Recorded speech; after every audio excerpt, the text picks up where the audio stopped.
Structural mechanics के lecture number 5 को लेकर आया हूँ। ठीक है, जैसा कि आप जानते हैं लेक्चर नंबर 4 में हमने स्ट्रेस के बारे में पढ़ा था कि स्ट्रेस क्या होता है, कितने टाइप्स के स्ट्रेस होते हैं, हमने उनको ऑनबोर्ड सारी चीज़ें समझी थी। ठीक है, अब आगे हम स्ट्रेन के बारे में पढ़ेंगे कि स्ट्रेन हमारा क्या होता है, कितने टाइप्स के हमारे स्ट्रेन होते हैं और ये बॉडी में कैसे कैसे वर्क करते हैं और ये क्या क्या सारी चीज़ें होती है। ठीक है, तो स्ट्रेस हमने पढ़ लिया था, बात आती है आगे स्ट्रेन की। स्ट्रेन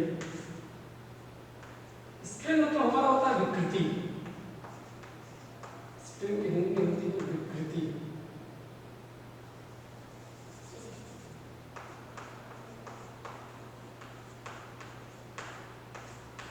स्ट्रेन मतलब है विकृति। स्ट्रेस को हम हिंदी में कहते थे, स्ट्रेस जो हमारा था वो हमारा प्रतिबल था, स्ट्रेन जो होता है हमारा विकृति होता है। अब स्ट्रेन का मतलब क्या है, स्ट्रेन का यहाँ पे कहने का मतलब क्या है, जैसे कोई सी भी गाड़ी है, ठीक है, कोई सी भी गाड़ी है, मैं आपको एग्जांपल के तौर पे बताता हूँ, कोई सी भी, चलिए ठीक है मैं बताता हूँ, कोई सी भी गाड़ी है, जब हम किसी गाड़ी पे कोई फोर्स लगाते हैं तो या तो वो गाड़ी, अगर हम उसको टेंजाइल फोर्स लगाएंगे उस पर तो क्या होगा, वो गाड़ी खींचेगा, और अगर हम उस पर कंप्रेशन फोर्स लगाएंगे तो गाड़ी क्या होगा, दबेगा। ठीक है, तो दोनों कंडीशंस पे क्या हो रहा है, बॉडी के डायमेंशंस पे कुछ ना कुछ चेंज हो रहे हैं। तो जो चेंज हुआ डायमेंशन है अपॉन ओरिजिनल डायमेंशन, ठीक है, चेंज हुए डायमेंशन के रिस्पेक्ट में जो ओरिजिनल डायमेंशन होता है या उसका जो रेशियो होता है उसको क्या करते हैं, उसको स्ट्रेन कहते हैं। ठीक है, स्ट्रेन को हम सिग्मा से एप्सिलॉन से डिनोट करते हैं, स्ट्रेन को हम एप्सिलॉन से डिनोट करते हैं, एप्सिलॉन। ठीक है, इसको बोलते हैं एप्सिलॉन। ठीक, इसको एप्सिलॉन बोलते हैं। एप्सिलॉन को ऐसे लिखते हैं, आप लोग ध्यान दीजिएगा, एप्सिलॉन। ठीक है, EPSILON एप्सिलॉन इसको बोलते हैं। ठीक है, आप लोगों ने इंटर में पढ़ा होगा एप्सिलॉन के बारे में, लेकिन मैं यहाँ बता देता हूँ, इसको एप्सिलॉन बोलते हैं। ठीक है, तो विकृति क्या होता है, चेंज इन डायमेंशन अपॉन ओरिजिनल डायमेंशन। किसी की बॉडी में जो भी उसके डायमेंशन में चेंजेस, उसकी डायमेंशन में जो भी चेंजेस हो रहे हैं वो या तो कॉन्ट्रैक्ट कर रहा है या तो वो एक्सटेंड कर रहा है। तो ठीक है, इसका मतलब क्या हो गया, change in dimension upon original dimension. ये तो इसकी क्या हो गई, डेफिनेशन हो गई, या फिर change in length upon original length. ठीक है, तो बस इसका फार्मूला लिख सकते हैं,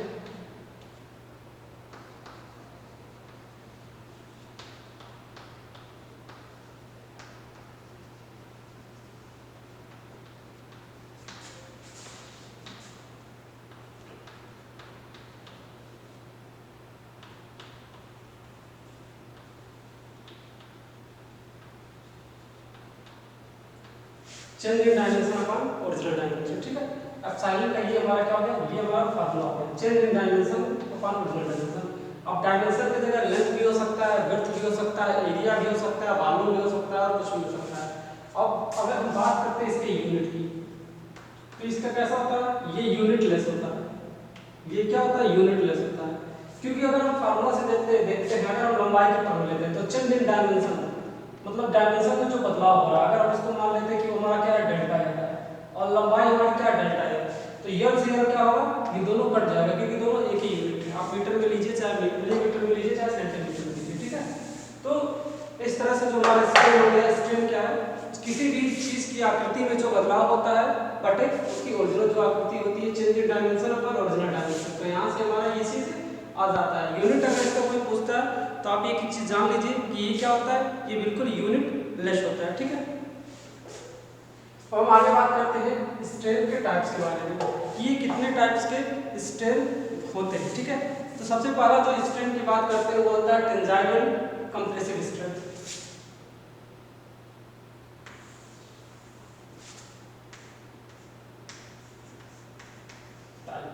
टाइप्स में पहला बात करते हैं tensile and compressive.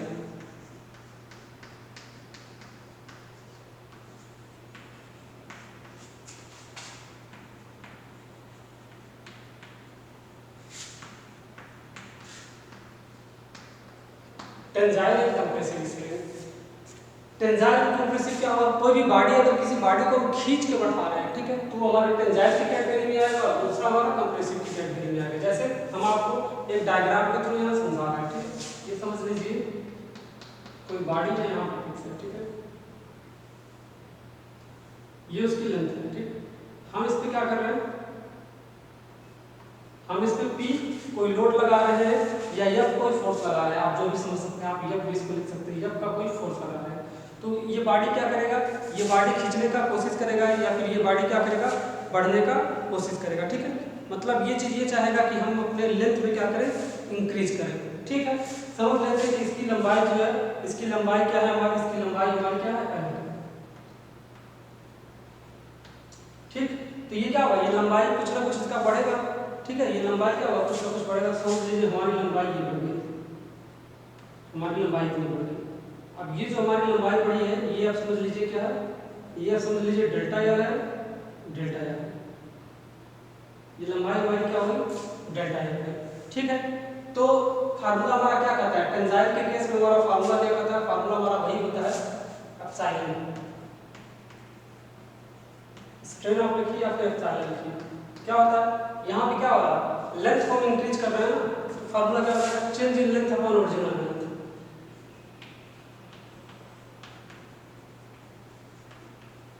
Change in length upon original length.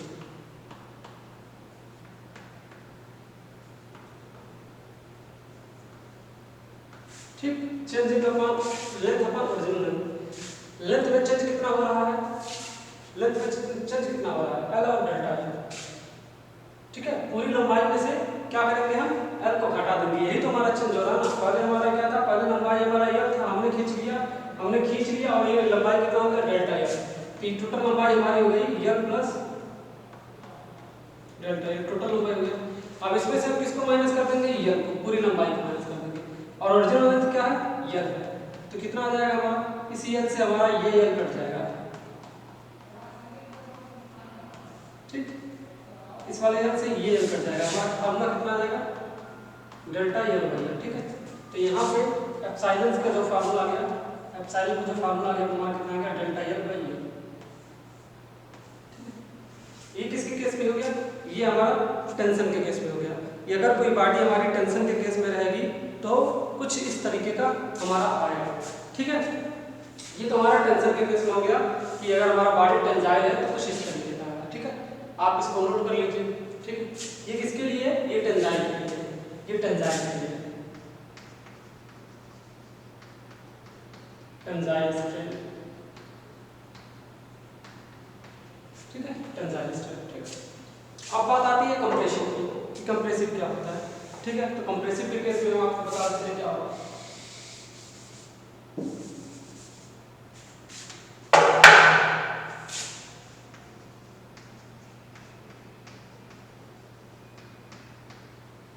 Compressive में क्या होगा, तो कंप्रेसिव में समझ लीजिए कोई फोर्स है, वो क्या कर रहा है, इसको कोई फोर्स है या कोई लोड है, इसको कॉन्ट्रैक्ट करने की कोशिश कर रहा है। तो समझ लीजिए ये छोटा होकर यहाँ पे आ जाएगा। ठीक है, यह पूरी लंबाई है, छोटा कितना हुआ, डेल्टा एल। छोटा कितना हो गया, डेल्टा एल। तो क्या होगा, change in length upon original length. ठीक है, change in length upon original length. Length कितना है हमारा, एल माइनस डेल्टा एल। बाकी सही है, बाकी ठीक है, बाकी हमारा ठीक है, सॉरी, हाँ, एल माइनस डेल्टा एल हो जाएगा। ठीक, टोटल लंबाई हमारी कितनी है, एल, कब कितना हो रहा है, डेल्टा एल, और इसमें से हम कितना घटा देंगे, इसमें से हम एल घटा देंगे। तो हमारा क्या होगा, जैसे ही ब्रैकेट खुलेगा, इसको मैं माइनस कर देता हूँ, जैसे ही हमारा ब्रैकेट खुलेगा तो एल से ये एल क्या हो जाएगा, कट जाएगा, ये प्लस है, ये माइनस, ये कट जाएगा, माइनस डेल्टा एल बच जाएगा, minus delta L by L हमारा बच जाएगा। ठीक है, minus delta L by L बच जाएगा। ठीक है, अब बात ये आ रही है कि टेंशन में प्लस आ रहा था, इसमें माइनस आ रहा है।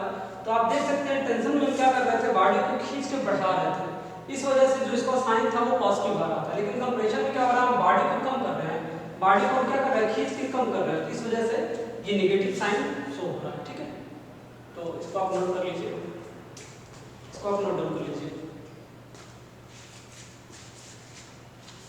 नोट डाउन कर लीजिए, फिर हम नेक्स्ट स्टेप पढ़ते हैं। और ये सारे के सारे जो भी होंगे ये सब यूनिट लेस होंगे। आप टेंजाइल पढ़ें, कंप्रेसिव पढ़ें, चाहे वो पढ़ें, ये सब के सब क्या होंगे, यूनिट लेस होंगे। तो पहला क्या था, तनाव तथा संपीड़न ठीक है, तनाव तथा संपीड़न विकृति, ठीक है, तनाव तथा संपीड़न। अब हम आगे आ जाते हैं दूसरे पे। दूसरा हमारा क्या होता है, कर्तन विकृति।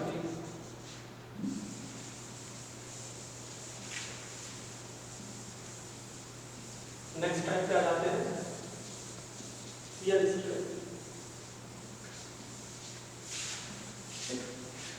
दूसरे पे आ जाते हैं। दूसरा हमारा क्या होता है,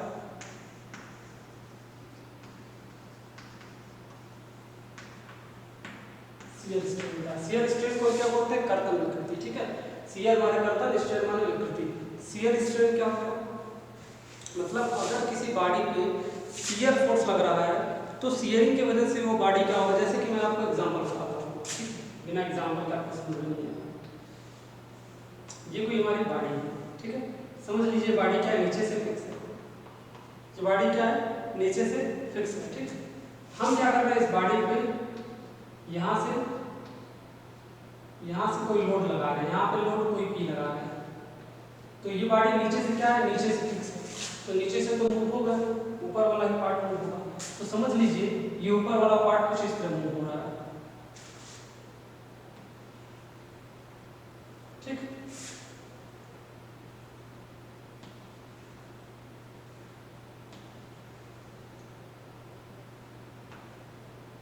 ठीक, तो समझ लीजिए नीचे का पार्ट ऐसे ही हो गया और ऊपर का पार्ट घूम गया। मैं इसको ये नाम दे देता हूँ, इस पॉइंट को बी दे देता हूँ, ये पॉइंट ए बी और ये पॉइंट सी और ये पॉइंट डी, ठीक। मैं इसको नाम दे दिया, मैंने इसको क्या किया, ए बी सी डी नाम दे दिया, ठीक है। अब जो ए पॉइंट है ये मूव करने के बाद ए डैश पे आ गया, बी पॉइंट बी डैश पे आ गया, बी पॉइंट बी डैश पे आ गया, ठीक है। शियर स्ट्रेन है, चूंकि ये एक शियर फोर्स यहाँ पे लग रहा है, इसको आप बोल सकते हैं कि क्या है, एक शियर फोर्स लग रहा है। शियर फोर्स किसी भी बॉडी को क्या करता है, कट करने की कोशिश करता है, तो साइड से ये फोर्स लग रहा है, शियर फोर्स, ठीक है। नीचे वाला पार्ट फिक्स होने की वजह से ऊपर वाला पार्ट क्या कर रहा है, मूव कर रहा है, तो हमारा ए पॉइंट ए डैश पे आ गया, बी पॉइंट बी डैश पे हमारा आ गया। इतना तो आप समझ रहे होंगे, ठीक है। तो शियर स्ट्रेन मैं लिखता हूँ, ठीक है। शियर स्ट्रेन को हम अभी आगे मैं बताता हूँ कि किससे डिनोट करते हैं, कैसे डिनोट करते हैं। शियर स्ट्रेन को एक्चुअली हम फाई से डिनोट करते हैं, ठीक है। शियर स्ट्रेन को फाई से डिनोट करते हैं। तो बात आती है, मैं इसको मान लेता हूँ कि ये एंगल हमारा क्या है, ये एंगल हमारा फाई है, या तो आप ये एंगल मान लीजिए, ये दोनों एंगल क्या है हमारा, इसको आप फाई मान सकते हैं, ठीक है। तो मैं फार्मूला लिखता हूँ, शियर स्ट्रेन, ठीक है। शियर स्ट्रेन में भी क्या हो जाएगा, change in dimension upon original dimension यही होगा, ठीक है ना। कर्तन बल के प्रभाव से क्या होता है, किसी भी पिंड में क्या होता है, एंगुलर डिफॉर्मेशन होता है, ठीक है ना। इसमें क्या होता है, शियर स्ट्रेन में क्या होता है, एंगुलर डिफॉर्मेशन होता है, ठीक है। मतलब क्या है, वो किसी न किसी एक एंगल पे घूम जाती है, ठीक है ना। किसी न किसी एक एंगुलर डिफॉर्मेशन हो जा रहा है, मतलब किसी एक एंगल में घूम जा रही है। जैसे आप देख रहे हैं ये यहाँ पे था, ये क्या हुआ, ये किसी एक एंगल पे घूम गया, तो इसमें क्या होता है, एंगुलर डिफॉर्मेशन होता है। इसमें क्या होता है, एंगुलर डिफॉर्मेशन होता है।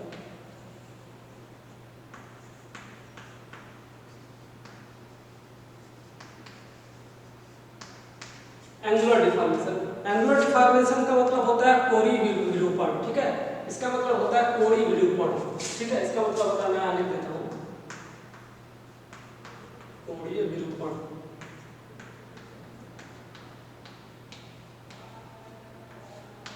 विरूपण मतलब क्या है, डायमेंशन में चेंजेस, ठीक है, या उसमें कुछ कमी हो, ठीक है। तो शियर स्ट्रेन यहाँ पे क्या हो जाएगा, इसका फार्मूला क्या हो जाएगा, change in dimension upon original dimension. मतलब डायमेंशन में क्या चेंज हुआ है, अपॉन ओरिजिनल डायमेंशन। तो पहले डायमेंशन क्या था, डीए था, पहले डायमेंशन क्या था, डीए। अब क्या हो गया है, डीए के बाद क्या हो गया, minus DA dash upon change in dimension. ये तो चेंज हुआ ना, डीए से डीए डैश हो गया, चेंज हो गया। Change in dimension upon original dimension क्या है, ओरिजिनल डायमेंशन क्या है, डीए है। ओरिजिनल डायमेंशन हमारा क्या है, डीए है। ये तो इस केस के लिए हो गया। अगर आप इसका लेना चाहें तो इसका भी ले सकते हैं, CB minus CB dash upon CB. इस वाले पोर्शन को लेते हैं तो ये हो गया, और इस वाले पोर्शन को लेते हैं तो ये हो गया, ठीक है। ये दो केस हो गया। अब बात आती है, अब आगे बात आती है, ध्यान से देखिएगा, ठीक है, ध्यान डी ए डैश, ठीक है, डी ए और डी ए डैश। इसका मतलब क्या हो गया, इसमें क्या आ रहा है, इसमें ये वाली वैल्यू आ रही है, समझ गए, इन दोनों के बीच कौन सी वैल्यू है, ये ए डैश। तो हम क्या करेंगे, ए डैश को ले लेंगे, ठीक है। मतलब अगर आप बात करते हैं इसका, तो इसमें कौन सी वैल्यू हमको मिलेगी, यही वैल्यू मिलेगी। अगर हम इसमें से इतना माइनस कर देते हैं, इस वाले वैल्यू में से इस वाले वैल्यू को घटा देते हैं, तो ये वाली वैल्यू बचेगी। तो यहाँ पे हमारा आ जाएगा A dash upon B A. वैसे यहाँ पे आप लिख सकते हैं B B dash upon C B, ठीक है। तो ये हमारा यहाँ से क्या हो गया, शियर स्ट्रेन मिल गया, शियर स्ट्रेन मिल गया, ठीक है। अब बात आती है कि ये जो एंगल है, ये एंगल क्या है, ये एंगल फाई है। तो ये आया कैसे, ये चीज कैसे आया, तो हमने इसमें क्या किया, इसमें tan फाई का हमने फार्मूला लगाया, tan फाई। tan मतलब क्या होता है, लंब बटे आधार। तो जब tan फाई लगाएंगे तो जो ए डैश आ रहा हमारा लंब बटे आधार, इसको कुछ इस तरह से हम देखेंगे, इसको हम कुछ इस तरह से देख सकते हैं, ये देख सकते हैं, ठीक है। ये लंब हो गया, ठीक है।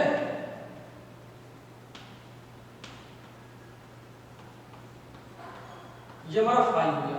तो यहाँ की क्या लिखेंगे, tan फाई इक्वल टू लंब बटे आधार ए डैश अपॉन बी ए, ठीक है। ये कुछ इस तरीके से आया, ये वाला जो पोर्शन है वो यहाँ से निकल के आया, ठीक है। इस चीज को आप ध्यान रखिएगा, ये पोर्शन हमारा क्या हुआ, यहाँ से निकल के आया, ठीक है। तो इस तरह से कुछ हो गया। अब चूंकि यहाँ पे फाई की वैल्यू क्या है, काफी छोटी है, जैसे ये रेजिस्टर है, ये रेजिस्टर हम नीचे फिक्स कर देते हैं, ऊपर फोर्स लगाते हैं, तो ये जो पार्ट होगा वो काफी कम मूव करेगा, बहुत कम मूव करेगा। इसलिए tan फाई की वैल्यू क्या है, काफी कम है। tan फाई की वैल्यू काफी कम होने की वजह से हम क्या करते हैं, फाई ले लेते हैं। tan फाई की वैल्यू क्या है, काफी छोटी है, इसलिए हम यहाँ क्या कर रहे हैं, tan की वैल्यू ले रहे हैं, सॉरी फाई ले रहे हैं। तो फाई बराबर हमारा क्या आ गया, A dash upon D A, या तो आप ये लिख सकते हैं B B dash upon C B, और यहां पे आप लिख दीजिएगा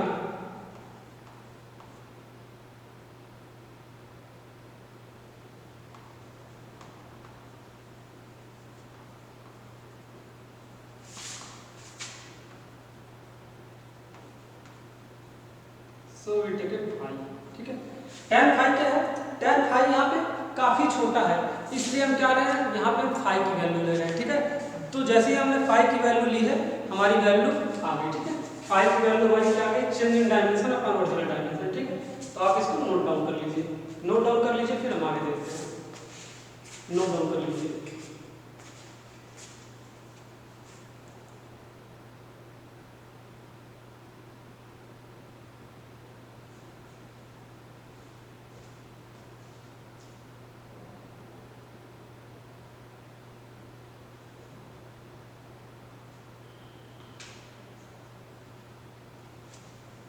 ठीक, अच्छा देखिए, इसको एक नाम से और बुलाते हैं, शियर स्ट्रेन को एक नाम से और बुलाते हैं। शियर स्ट्रेन को हम किससे बुलाते हैं, ईएस से भी बुलाते हैं, ठीक है।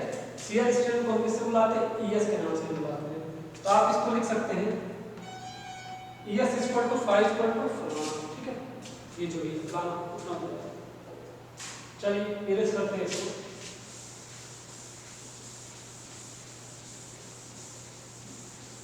एक टाइप ऑफ जॉब इसमें बचा है, तो टाइप करते हैं उसको।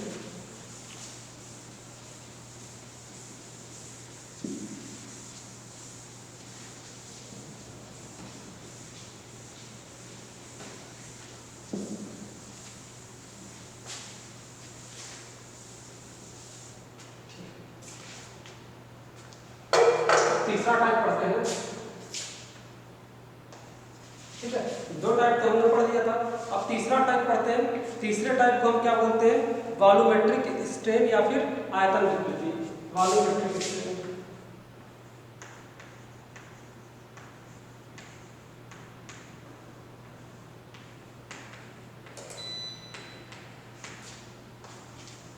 वॉल्यूमेट्रिक स्ट्रेन या फिर आयतन विकृति, ठीक है।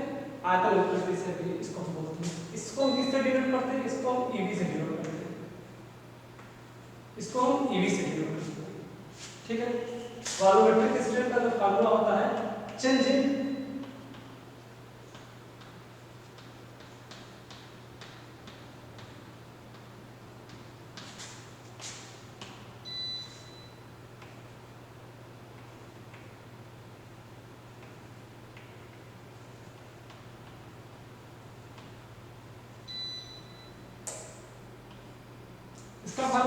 Change in volume upon original volume, ठीक है। इसका क्या फार्मूला होता है, change in volume upon original volume, ठीक है। इस तरीके से हमारा यहाँ पे मिल जाता है change in volume upon original volume, यहाँ से हमारा ये फार्मूला आ जाता है, ठीक। इसमें क्या है, आयतन में चेंज मतलब आयतन में परिवर्तन अपॉन प्रारंभिक आयतन, change in volume upon original volume या एक्चुअल वॉल्यूम, ठीक है। ओरिजिनल या फिर एक्चुअल वॉल्यूम, आप जो जो जो चाहे वो कर सकते हैं, ACT एक्चुअल वॉल्यूम, ठीक है। इसको बोलते हैं आयतन विकृति। आप लोग हिंदी में नाम नोट कर लीजिएगा, मैं बता देता हूँ, ठीक है। इसको भी नोट कर लीजिए।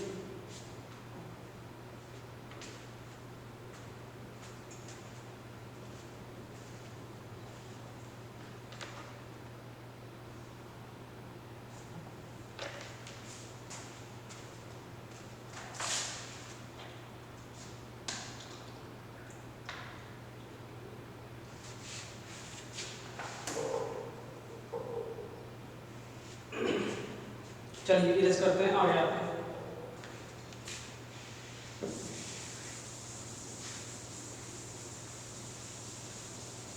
ठीक है, अब आपने समझ लिया स्ट्रेस क्या होता है, स्ट्रेन क्या होता है। दोनों एक ही चीज है, ज्यादा अंतर नहीं है। स्ट्रेस में क्या हो रहा है, बॉडी के किसी यूनिट एरिया पे फोर्स लग रहा है। स्ट्रेन में क्या हो रहा है, बॉडी के डायमेंशन में चेंज हो रहा है बटे ओरिजिनल डायमेंशन हो रहा है, ठीक है। अब कुछ टर्मिनोलॉजी है उसको पढ़ लेते हैं। अगला टॉपिक आता है इलास्टिक लिमिट, प्रत्यास्था सीमा। इलास्टिक लिमिट काफी इंपॉर्टेंट है।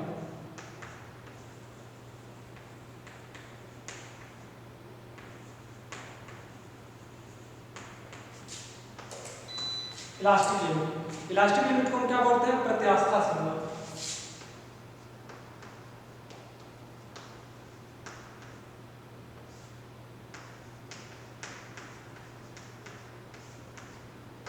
इलास्टिक लिमिट होता है प्रत्यास्था सीमा। तो इलास्टिक लिमिट हमारा होता क्या है, हम आपको बताया था कि बहुत सारी जितनी भी बॉडी होती है, बहुत सारे बॉडी उसमें इलास्टिक होती है, कुछ बॉडी प्लास्टिक होती है। मतलब कुछ ऐसी बॉडी होती है जिनमें फोर्स लगाने के बाद वो क्या होता है, उनका परमानेंट डिफॉर्मेशन हो जाता है।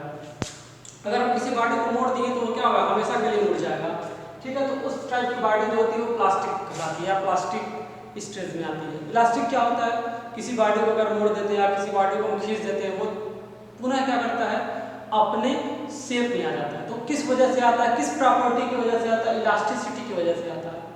तो उसी चीज को ये डिफाइन करता है इलास्टिक लिमिट की। इलास्टिक लिमिट क्या है, उस चीज की कितनी लिमिट होगी, किसी भी बॉडी को हम कितना खींचे, कहाँ तक खींचे कि वो फिर वापस आ जाए, मतलब किस लिमिट तक खींचे। तो किसी भी बॉडी की जो लिमिट होती है, जो खींचने की लिमिट होती है कि जहां से वो अपने ओरिजिनल शेप में वापस आ जाए, वो हमारा क्या होता है, इलास्टिक लिमिट होता है, ठीक है। इलास्टिक लिमिट प्रतिबल तीव्रता की वह अंतिम सीमा है या वह लास्ट सीमा है या वह अधिकतम मान है जिस पर कोई पदार्थ क्या करता है, जिस पर कोई पदार्थ जो होता है वो प्रत्यास्थ करता है, ठीक है। मतलब उसकी जो इलास्टिसिटी की प्रॉपर्टी रहती है उसके पास रहती है। जो प्रत्यास्था सीमा है यह अधिकतम बल या फिर अधिकतम मान की वह सीमा होती है जहां तक कोई बॉडी जो होता है वो प्रत्यास्थ रहता है या इलास्टिक रहता है। मतलब कहने का सेंस ये है कि यह वह सीमा होती है जहां तक लोड हम लगाएं और बॉडी क्या हो, इलास्टिक हो। क्योंकि इस सीमा के बाद क्या होता है, जो बॉडी होती है वो प्लास्टिक स्टेज में चला जाता है। यह वह लास्ट सीमा होता है, इसको क्रिटिकल लिमिट भी बोल सकते हैं, ठीक है। यह इलास्टिक जो लिमिट होती है, ये इलास्टिक का क्रिटिकल पॉइंट होता है या क्रिटिकल लिमिट होता है। इसके बाद बॉडी क्या होता है, इसके बाद बॉडी दूसरी सीमा में चली जाती है, ठीक है। तो उसको हम क्या बोलते हैं, उसको हम इलास्टिक लिमिट बोलते हैं, ठीक है। डिफिनीशन मैंने आपको बता दिया, वो आप नोट डाउन कर लीजिएगा, ठीक है। इलास्टिक लिमिट, ठीक है ना। अब बात आती है इलास्टिक लिमिट के बाद अगर हम किसी बॉडी को इलास्टिक लिमिट से ज्यादा पुश कर देते हैं या ज्यादा पुल कर देते हैं, तो वो बॉडी किसमें चला जाता है, वो बॉडी प्लास्टिक लिमिट में चल जाता है। वो बॉडी किसमें आ जाता है,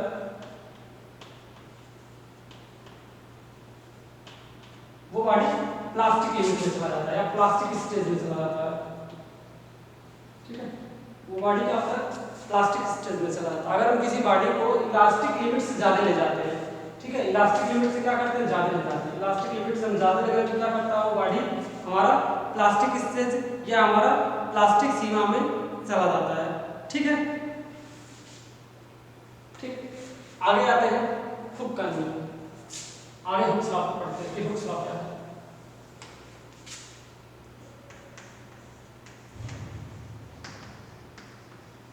हुक्स लॉ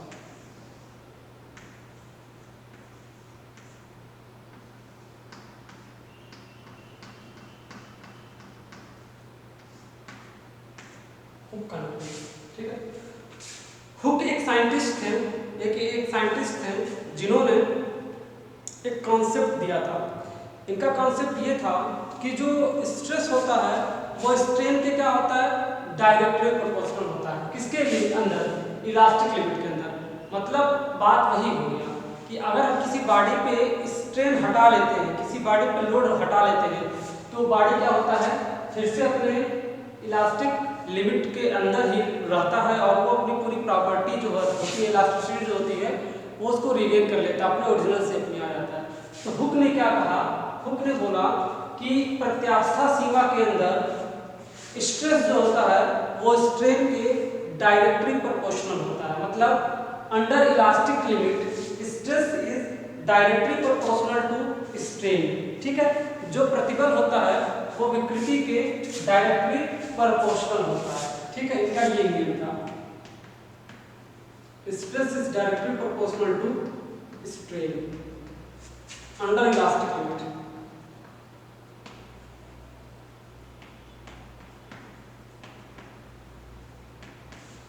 प्रत्यास्था सीमा के अंदर क्या होता है, जो स्ट्रेस होता है वो स्ट्रेन के डायरेक्टली प्रोपोर्शनल होता है। तो इन्होंने ये नियम दिया। तो इस नियम से हम क्या सीखते हैं, तो देखिए अब बात आती है, अगर हम स्ट्रेस को यही रखते हैं, हम स्ट्रेन को यहाँ लेते आ रहे हैं,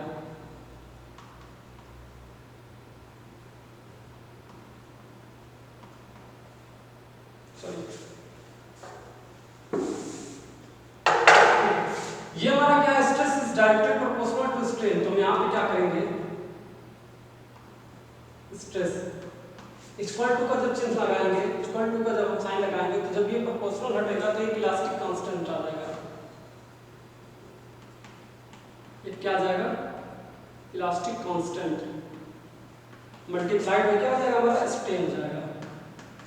जैसा कि आप जानते हैं कि जब हम किसी कांस्टेंट को हटाते हैं तो कांस्टेंट की जगह से हम कोई ना कोई एक जब हम प्रोपोर्शनल का साइन हटाते हैं तो उसके जगह हम कोई ना कोई एक कांस्टेंट दे देते हैं। वो कांस्टेंट क्या करता है, वो जो प्रोपोर्शन होता है, वो प्रोपोर्शन जितने भी वैल्यू को एक्वायर किया जाता है उस वैल्यू को ये क्या करता है, बराबर करता है। तो जब ये हमारा साइन हटेगा तो ये साइन हट के इक्वल टू आएगा, तो उसके जगह हम एक इलास्टिक कांस्टेंट लिखेंगे, ठीक है। तो यहाँ से हमारा एक फार्मूला हो गया। फार्मूला कितना, फार्मूला ये बना कि अगर हम किसी बॉडी का इलास्टिक कांस्टेंट देखना चाहते हैं, इलास्टिक कांस्टेंट दे देते हैं, तो फार्मूला क्या होता है, stress upon strain, stress upon strain, ठीक है। इस इलास्टिक कांस्टेंट को हमने कैपिटल ई से रिप्रेजेंट किया। स्ट्रेस आप जानते हैं ये है और स्ट्रेन ये है, तो यहाँ से एक हमारा फार्मूला आ गया, capital E equal to sigma Y, ठीक है। इलास्टिक कांस्टेंट का हमारा फार्मूला आ गया, स्ट्रेस अपॉन स्ट्रेन। ये काफी इंपॉर्टेंट फार्मूला है, हर जगह हुक लॉ पूछा जाता है कि हुक लॉ होता क्या है। तो हुक लॉ क्या होता है, stress is directly proportional to strain under elastic limit, ठीक है। प्रत्यास्था सीमा के अंदर जो प्रतिबल होता है वो विकृति की क्या होता है, समानुपाती होता है। तो जब ने हमने समानुपाती का चिन्ह हटाया तो ये इक्वल टू का चिन्ह आ गया और उसके जगह एक कांस्टेंट आ गया। इस कांस्टेंट को हम क्या बोलते हैं, इलास्टिक कांस्टेंट बोलते हैं, या फिर इसको कैपिटल ई से हम प्रदर्शित करते हैं, ठीक है। इसको आप नोट कर लीजिए।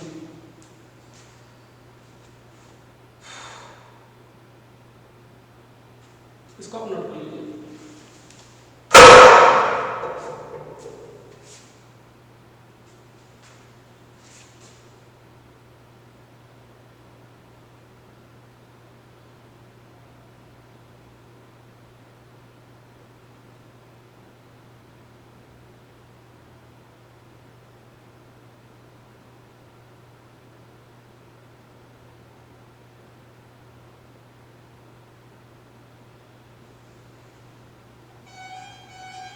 ठीक है।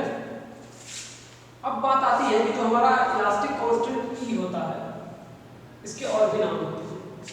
इसके और भी नाम होते हैं। इलास्टिक कांस्टेंट ई के और भी नाम होते हैं। इसको हम इलास्टिक कांस्टेंट के नाम से जानते हैं।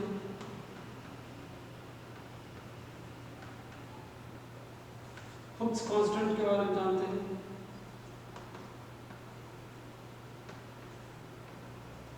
मॉडुलस ऑफ इलास्टिसिटी के नाम से भी जानते हैं।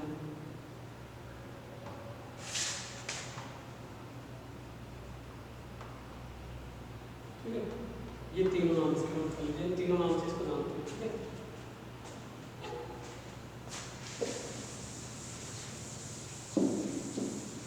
अब बात आती है कि कितने टाइप्स के इलास्टिक कांस्टेंट होते हैं।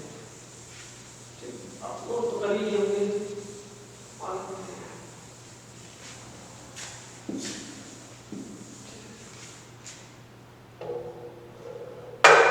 अब बात आती है जो हमारा इलास्टिक कांस्टेंट है वो ऐसा कोई जरूरी नहीं है कि वो एक ही टाइप का हो, वो एक ही तरह हो। अब आप जानते हैं कि जो प्रतिबल की तीव्रता होती है वो अलग अलग हो सकती है। ठीक है, वो अलग अलग हो सकती है, उसकी लिमिट अलग अलग हो सकती है। बहुत सारे अलग अलग मटेरियल के लिए बहुत सारे अलग अलग मॉडुलस ऑफ इलास्टिसिटी हो सकते हैं। इसलिए जो हमारा ये मॉडुलस ऑफ इलास्टिसिटी होता है ये कुछ निम्न प्रकार का होता है। ठीक है, तो जो मॉडुलस ऑफ इलास्टिसिटी हमारा होता है कैपिटल ई, ये कुछ अलग अलग प्रकार का होता है। मैंने आपको बता दिया कि मॉडुलस ऑफ इलास्टिसिटी क्या होता है। ठीक है ना, ये क्या है, एक स्थिरांक है या प्रत्यास्था गुणांक कहलाता है, जिसको हम मॉडुलस ऑफ इलास्टिसिटी कहते हैं। ठीक है, या फिर उसको हुक नियतांक कहते हैं। ठीक है ना, अब हम आगे पढ़ते हैं types of modulus of elasticity. ठीक है, types of modulus of elasticity.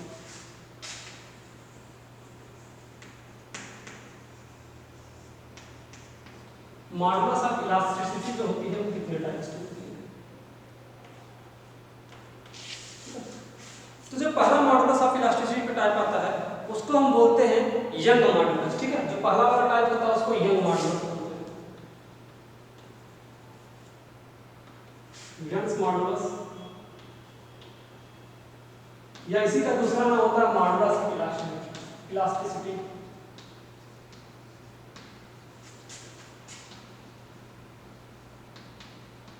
ठीक है, इसी को हम दो नामों से जानते हैं। पहला इसको हम यंग मॉडुलस बोलते हैं या मॉडुलस ऑफ इलास्टिसिटी बोलते हैं। इसको हम किससे रिप्रेजेंट करते हैं, इसको हम कैपिटल ई से रिप्रेजेंट करते हैं।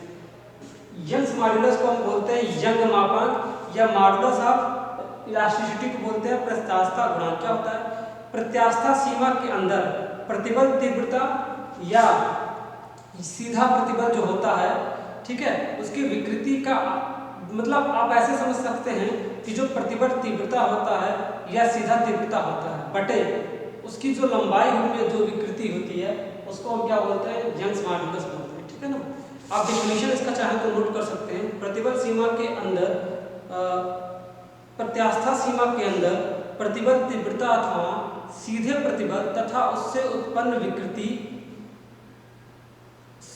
विकृति का अनुपात यंग मापांक या मॉडुलस ऑफ इलास्टिसिटी कहलाता है। इसको हम कैपिटल ई से रिप्रेजेंट करते हैं, कैपिटल ई। इसका फार्मूला क्या होता है, डायरेक्ट स्ट्रेस अपॉन सीधा प्रतिबल, यानी डायरेक्ट स्ट्रेस या फिर इंटेंसिटी ऑफ स्ट्रेस, प्रतिबल तीव्रता,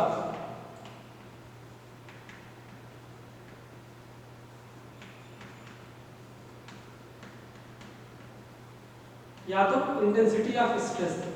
ठीक है, अपान क्या हो जाएगा, अपान हो जाएगा स्ट्रेन इन, क्या हो जाएगा, strain in length.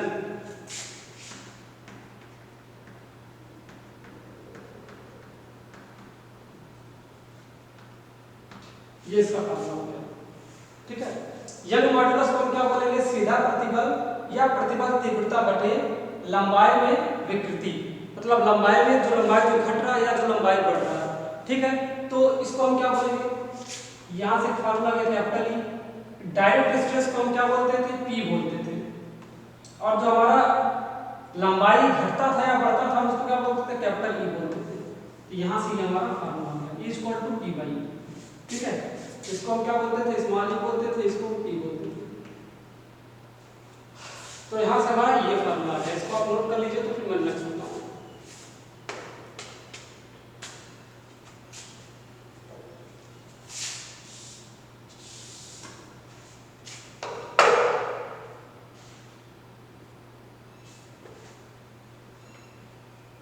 Note down कर लीजिए तो दूसरा बताऊँगा।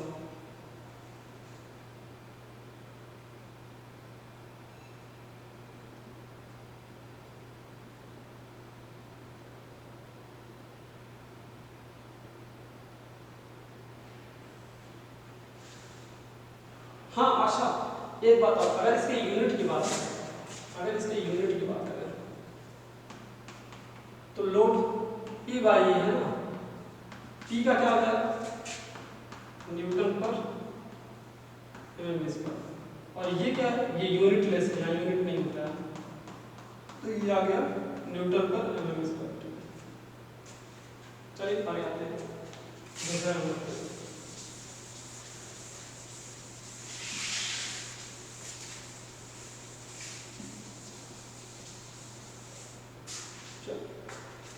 दूसरा जो होता है हमारा मॉडुलस ऑफ रिजिडिटी होता है या शियर मॉडुलस होता है।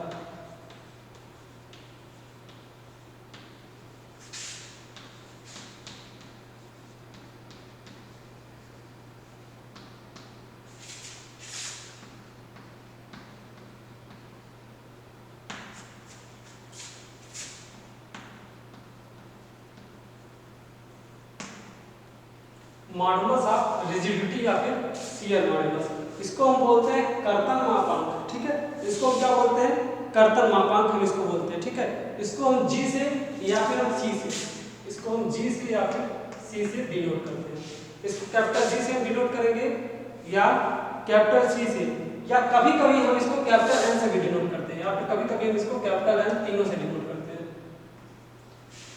G से करेंगे, C से करेंगे या कैपिटल N से डिनोट करते हैं। ये क्या होता है, ये इसका ये क्या होता है, तो ये जो होता है हमारा, वो किसी बॉडी में कितना कर्तन प्रतिबल उत्पन्न हो रहा है बटे कर्तन विकृति, मतलब shear stress upon shear strain, ठीक है। इसका फार्मूला होता है G equal to shear stress upon shear strain.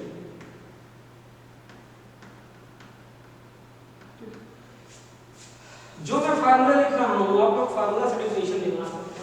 अगर कोई आपसे पूछता है कि कर्तन मापांक का फार्मूला क्या होता है, तो आप बोल सकते हैं कर्तन मापांक किसी भी बॉडी में किसी भी पिंड में उत्पन्न हुई कर्तन प्रतिबल तथा कर्तन विकृति के अनुपात को कर्तन मापांक कहते हैं, ठीक है।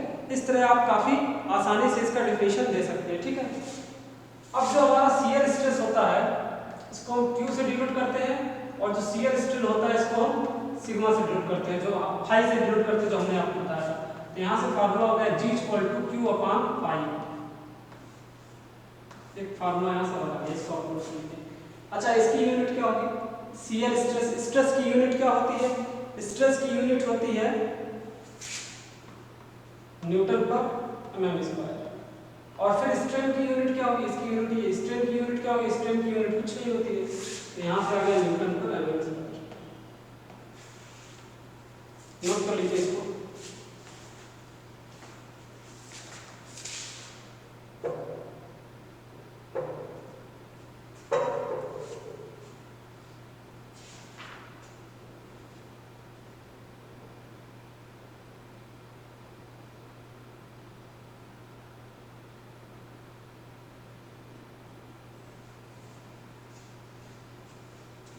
चलिए आगे आते हैं तीसरा।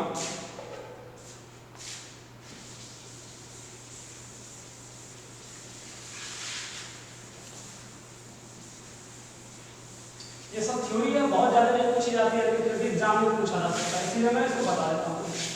मेनली तो यहाँ से नहीं, मेरे पूछा जाएगा, थ्योरी आपको सौ में बहुत कम पूछा जाएगा, ठीक है। अब आ जाता है तीसरा, तीसरे को हम बोलते हैं आयतन मापांक या फिर bulk modulus.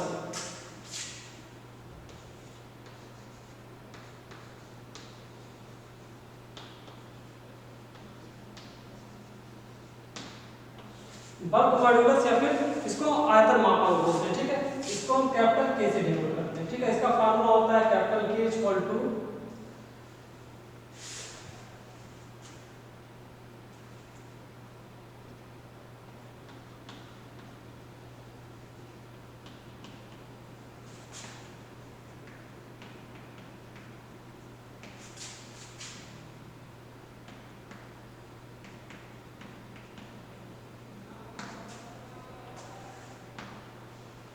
Intensity of stress और direct stress upon volumetric strain.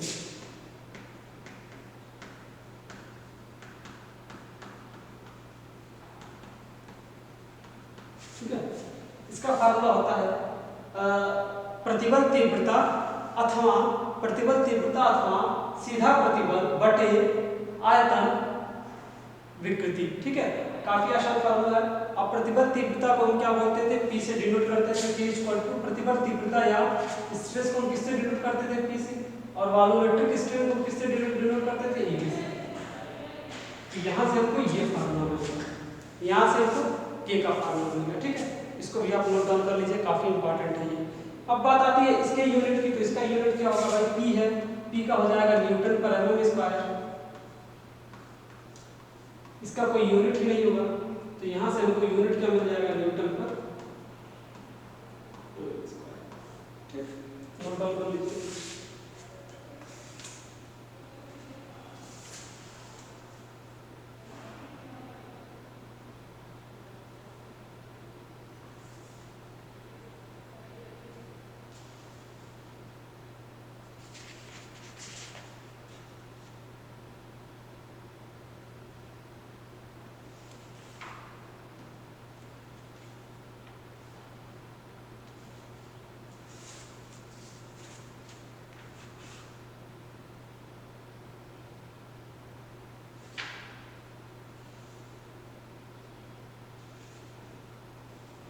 ठीक, ये तीनों यूनिट हो गया। अब एक छोटा सा डिफिनेशन है, उसको भी लिखा देते हैं। पॉइजन रेशियो क्या होता है, या पॉइजन अनुपात क्या होता है। ठीक है,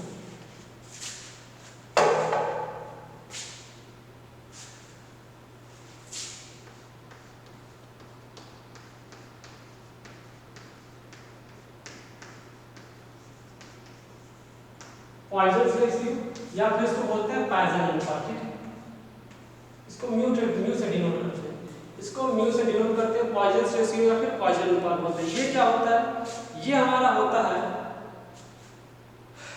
lateral strain upon longitudinal strain. Mu क्या होता है, minus lateral strain upon longitudinal strain.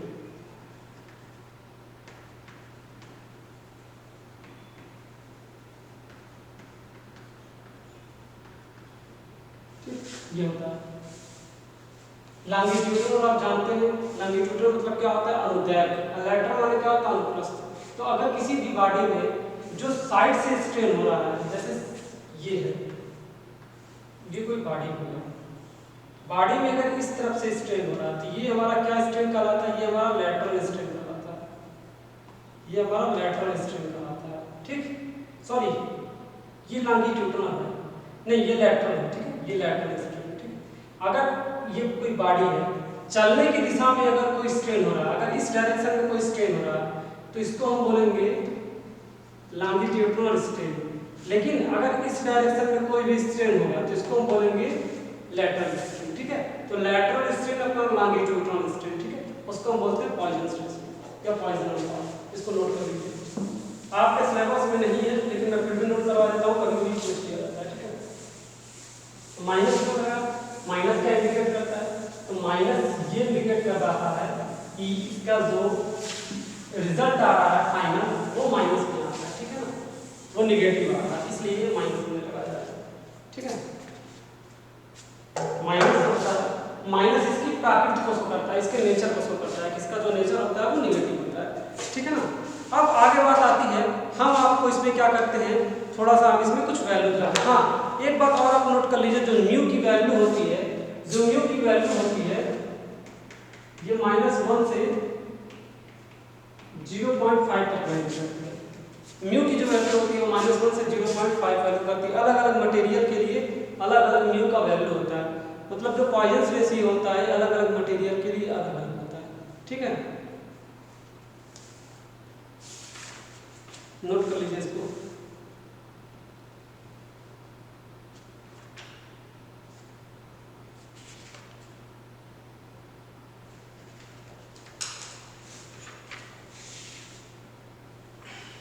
चलिए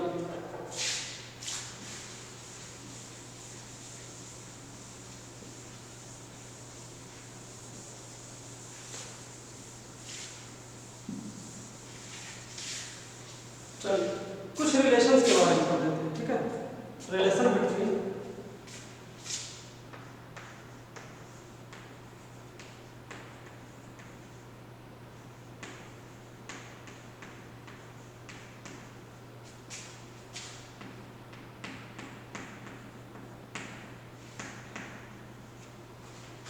अभी जो आपने चारों टाइप पढ़ा कि bulk modulus, shear modulus, Poisson's ratio और इलास्टिक कांस्टेंट, इन चारों के बीच में कुछ फार्मूले होते हैं। ठीक है, तो उन फार्मूलों को देख लीजिए। वो फार्मूले कभी कभी इंपॉर्टेंट हो जाते हैं। तो पहला फार्मूला है E = 2G 1 + μ। ठीक है, E = 2G होगा, सॉरी 2G 1 + μ। दूसरा फार्मूला होता है E = 3G 1 - μ। ठीक है, सॉरी 3K होता है। ठीक है,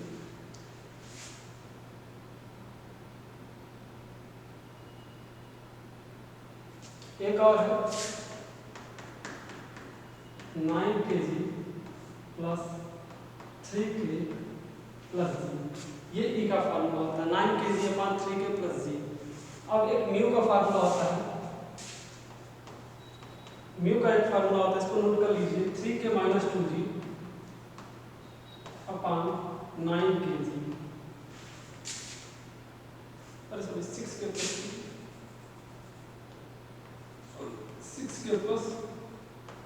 2G। इसको नोट कर लीजिए, ये फार्मूला होता है। ये फार्मूला कभी कभी न्यूमेरिकल्स में भर रहा था, या कभी कभी 1-2 नंबर में आपसे पूछे जाता है। उतना जरूरी नहीं है, लेकिन फिर भी पूछा जा सकता है, इसलिए आप इसको नोट कर लीजिए। ठीक, हम टाइम देख लेते हैं तब तक कि और कितना टाइम बचा सकते हैं। ठीक है, अभी 20 मिनट और पढ़ा देते हैं आप लोगों को।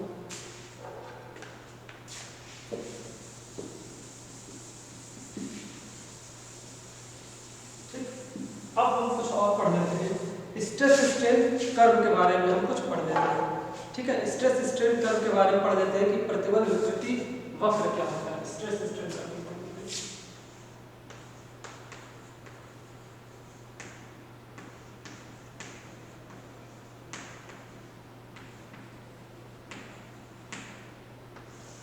तो स्ट्रेस स्ट्रेन कर्व क्या होता है? जब भी हम किसी स्पेसिमेन का जब भी हम किसी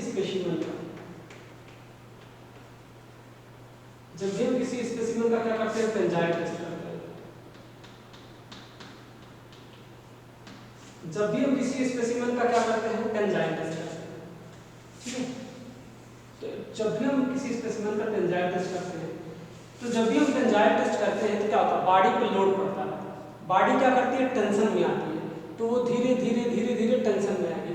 क्योंकि ये मटेरियल मेटल है, ये लोहा है, इस वजह से पहले क्या होगा, पहले ये कुछ हद तक इलास्टिक स्टेज में जाएगा।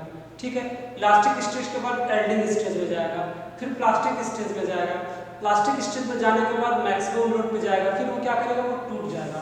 तो जब हम टेंजाइल टेस्ट इस मटेरियल पे करते हैं कि अलग अलग एक्टिविटी करता है, ये अलग अलग एक्टिविटी करता है, अलग अलग प्रॉपर्टी शो करता है। ये क्या करता है, अलग अलग प्रॉपर्टी शो करता है। ठीक है, अलग अलग प्रॉपर्टी शो करता है। यही जो एक्टिविटी या प्रॉपर्टीज होती हैं, हम इसको क्या करते हैं, ड्रा करते हैं। हम इसको ड्रा करते हैं कैसे, स्ट्रेस स्ट्रेन कर्व में। हम इसको क्या कर रहे हैं, ड्रा कर रहे हैं, स्ट्रेस और स्ट्रेन कर्व में। तो हर एक मटेरियल के लिए जो उसका स्ट्रेस और स्ट्रेन कर्व होगा ना वो अलग अलग होता है। डिफरेंट मटेरियल के लिए, यहाँ पे डिफरेंट मटेरियल के लिए इसकी जो वैल्यू होती है, इसकी जो वैल्यू होती है वो डिफरेंट होती है, इसकी जो वैल्यू होती है डिफरेंट होती है। मतलब कहने का सेंस क्या है, अलग अलग मटेरियल के लिए अलग अलग स्ट्रेस स्ट्रेन का कर्व होता है। तो जैसे मैंने आपको उस दिन बताया था, वो किसके लिए बताया था, वो HYSD स्टील के लिए बताया था, हाई यील्ड डिफॉर्मेशन स्टील, ठीक है ना, HYSD स्टील के लिए बताया था, ठीक है। या फिर वो हमने किसके लिए बताया था, डक्टाइल मटेरियल के लिए बताया था, ठीक है। तो हम कुछ आपको स्ट्रेस स्ट्रेन कर्व बता देते हैं साथ से।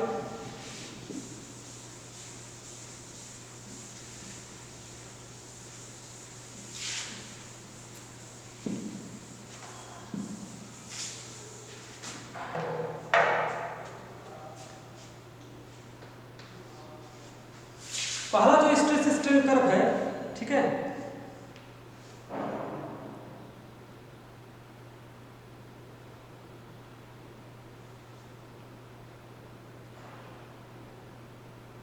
ठीक है, पहला जो ये है डक्टाइल मटेरियल के लिए, डक्टाइल मटेरियल के लिए,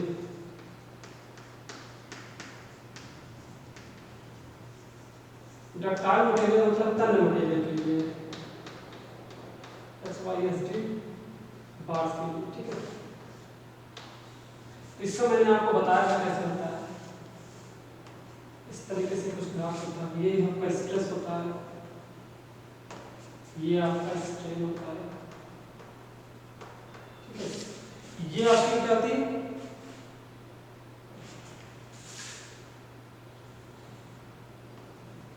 सॉरी स्ट्रेन होता है, ये स्ट्रेस होता है, ठीक है। ये आपका प्रतिबल होता है, ये आपकी तीव्रता होती है, ठीक है। स्ट्रेस होता है और ये आपका क्या होता है, स्ट्रेन होता है, ठीक है। मैंने डायग्राम कैसा बनाया था, मैंने डायग्राम कुछ ऐसा ही बनाया, ठीक है। इसको O बोला था, इसको A बोला था, इसको B बोला था, इसको C, इसको D, इस पॉइंट को मैंने E बोला था और इस पॉइंट को मैंने F बोला था।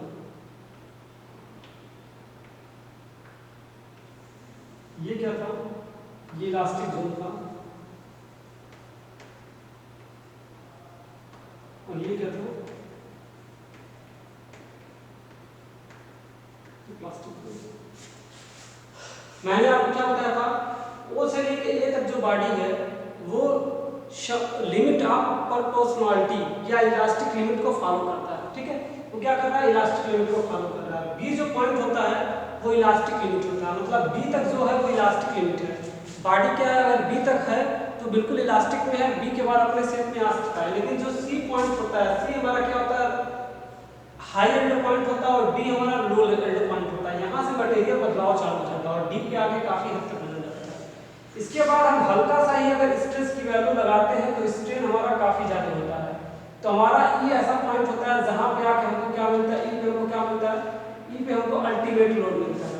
और पॉइंट एफ जो होता है, एफ से आके हमारा क्या होता है, मटेरियल ब्रेक हो जाता है, ठीक है। तो ये हमारा था डक्टाइल मटेरियल के लिए, जो कि हमको आपने काफी अच्छे तरीके से काफी विस्तृत करके बताया था। अब बात आती है स्ट्रेस स्ट्रेन कर्व किसके लिए, कास्ट आयरन के लिए। कास्ट आयरन, इसको आप क्या बोल सकते हैं, ब्रिटल मटेरियल है।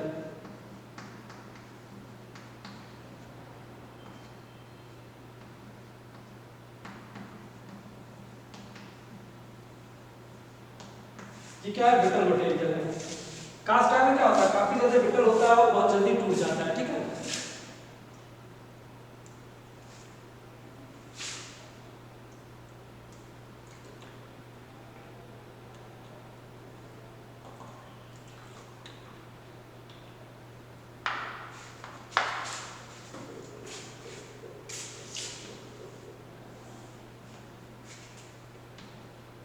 ये आपका स्ट्रेस होता है, ये आपका स्ट्रेन होता है, ठीक है। ठीक, इसमें क्या होता है, इसमें क्या होता है, चूंकि जो ये कास्ट आयरन होता है ये काफी ज्यादा ब्रिटल मटेरियल होता है, ठीक है। इसमें क्या होता है, ये इसलिए एक सीमा तक ही बर्दाश्त करता है, चीजों के एक सीमा तक ही रेजिस्ट करता है, उसके बाद क्या होता है ये जस्ट टूट जाता है, ठीक है। इसमें क्या होता है, जैसे ही इलास्टिक लिमिट को पार करता है, इलास्टिक लिमिट के पार करने के बाद ये ज्यादा दूर तक नहीं जा पाता है और काफी जल्दी ये टूट जाता है, ठीक है। तो इसका जो ग्राफ बनता है कुछ इस तरह बनता है, कुछ इस तरह बनता है। ये क्या है, इसका फ्रैक्चर पॉइंट है, ठीक, ये इसका फ्रैक्चर पॉइंट होता है, ठीक है। मटेरियल क्या है, काफी ज्यादा लीनियर जा रहा है, यहां तक इसका इलास्टिक लिमिट लगभग होता है, ठीक है। इलास्टिक लिमिट के बाद यहां तक कुछ अल्टीमेट होता है, उसके बाद ये फ्रैक्चर पॉइंट पे जाके ये टूट जाता है, ठीक है।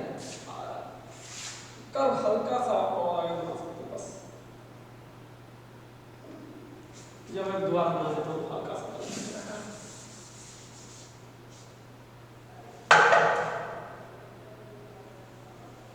बस, ठीक है।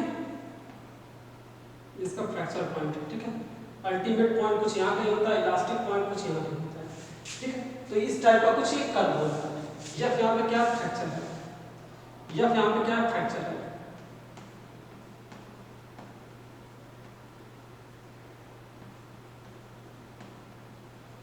ये क्या होता है, इलास्टिक लिमिट के बाद जस्ट क्या होता है, ब्रेक हो जाता है, क्योंकि इसके पास ज्यादा इलास्टिसिटी नहीं होती। आप इसको नोट डाउन कर लीजिए।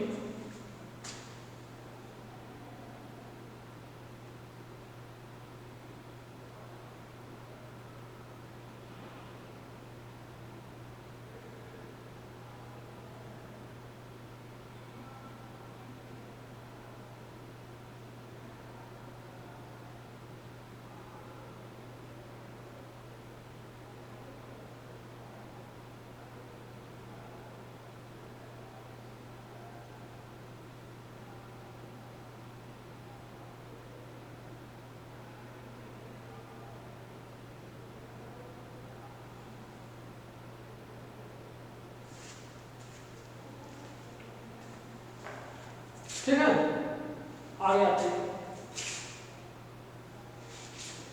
हम एक चीज और देखेंगे, ये जो होता है कास्ट आयरन, ये इसका डक्टाइल मटेरियल का 1/3 होता है। इसकी इलास्टिसिटी जो होती है 1/3 होती है इसकी, ठीक है ना। इसकी जो इलास्टिसिटी होती है इसकी 1/3 कम होती है, ठीक है। कास्ट आयरन का 1/3 होता है। तो अगर हम ऐसे देखना चाहें तो डक्टाइल मटेरियल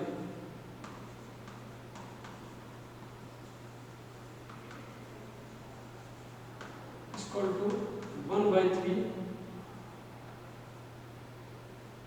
इलास्टिसिटी का ब्रिटल मटेरियल, बीएम मतलब ब्रिटल मटेरियल 1/3 होता है इसका, ठीक है। चलिए आगे आते हैं।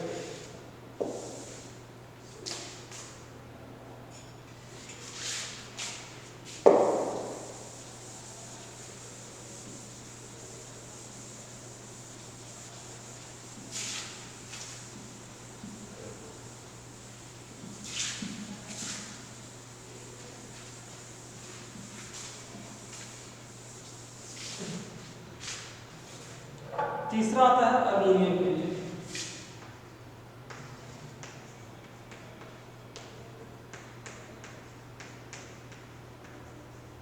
अल्युमिनियम के लिए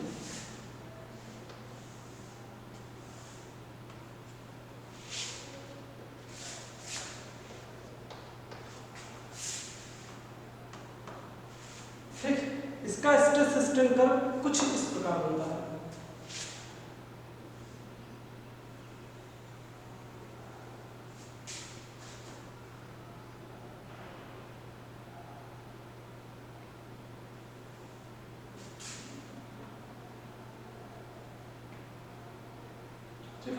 ये समझ लीजिए आपका क्या पॉइंट है और ये क्या है, ये पॉइंट है, ठीक है। ये ओ से लेके ए तक क्या कर रहा है, लिमिट ऑफ प्रोपोर्शनलिटी को फॉलो कर रहा है।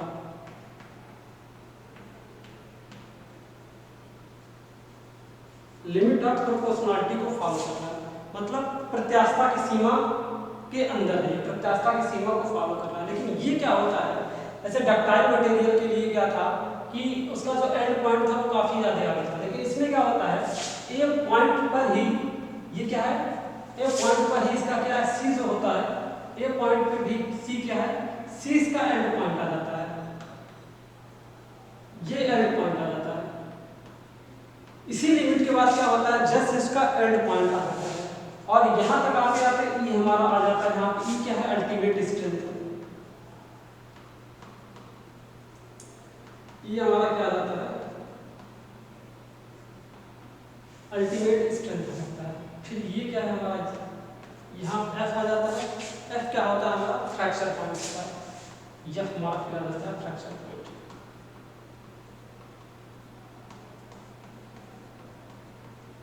ठीक है, इसमें कुछ इस तरह होता है।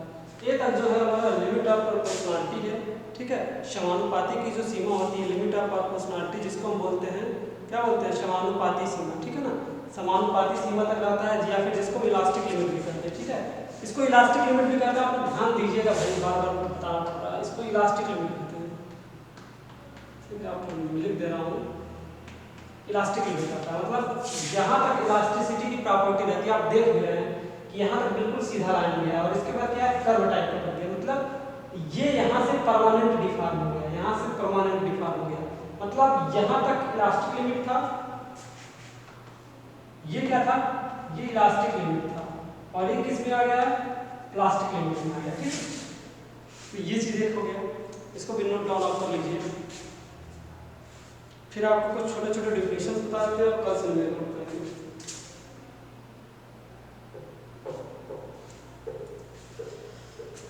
ठीक है, आइए आगे आते हैं।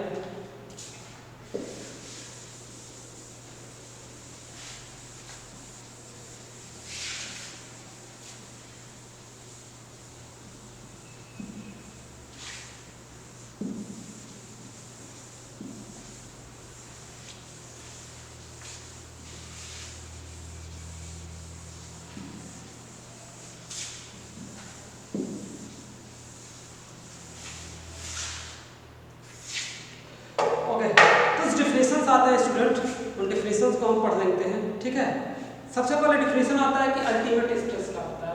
ठीक है, अल्टीमेट स्ट्रेस,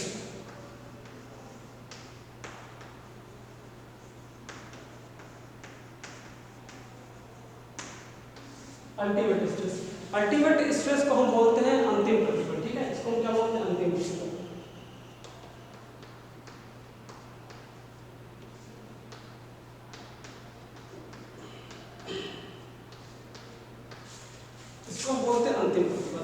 अंतिम प्रतिबल क्या है, अंतिम प्रतिबल क्या है हमारा, प्रारंभिक अनुप्रस्थ काट क्षेत्रफल पर लगने वाला अंतिम भार अंतिम प्रतिबल कहलाता है, जिसको हम अल्टीमेट स्ट्रेस कहते हैं। ठीक है ना, जिसको क्या कहते हैं, अल्टीमेट स्ट्रेस कहते हैं। अल्टीमेट स्ट्रेस का मतलब क्या है, अल्टीमेट स्ट्रेस का मतलब ये है,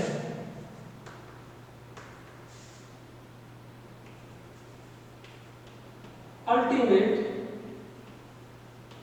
load upon cross sectional area. ठीक है, मतलब किसी एक क्रॉस सेक्शन क्षेत्रफल पे जो अधिकतम भार लग रहा है, ठीक है, वो हमारा क्या होता है, वो हमारा अल्टीमेट स्ट्रेस होता है। अब आगे आता है वर्किंग स्ट्रेस।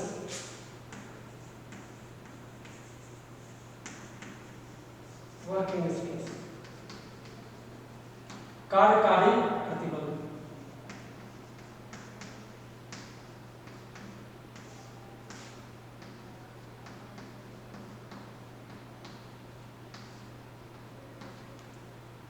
कार्यकारी प्रतिबल ये क्या होता है, working stress is equal two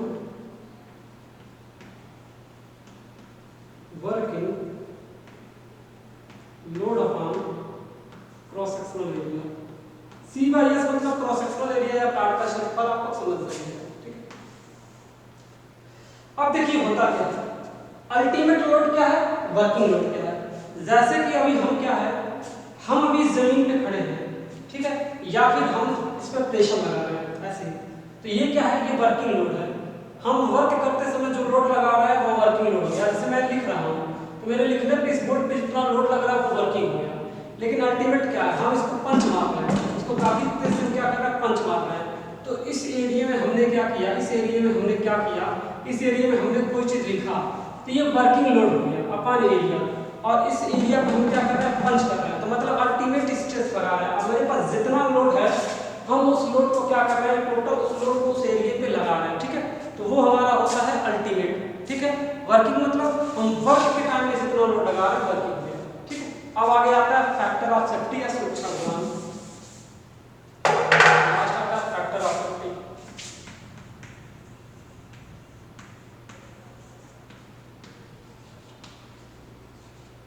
factor of safety, इसको सुरक्षा गुणांक कहते हैं।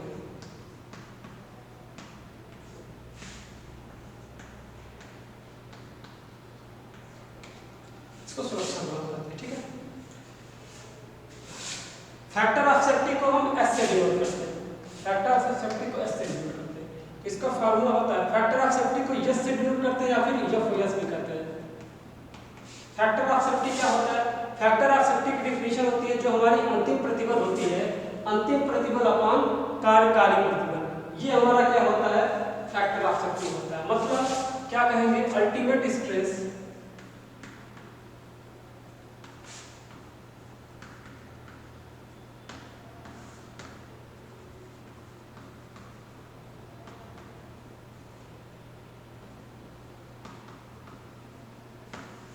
Ultimate stress upon working stress, ठीक है।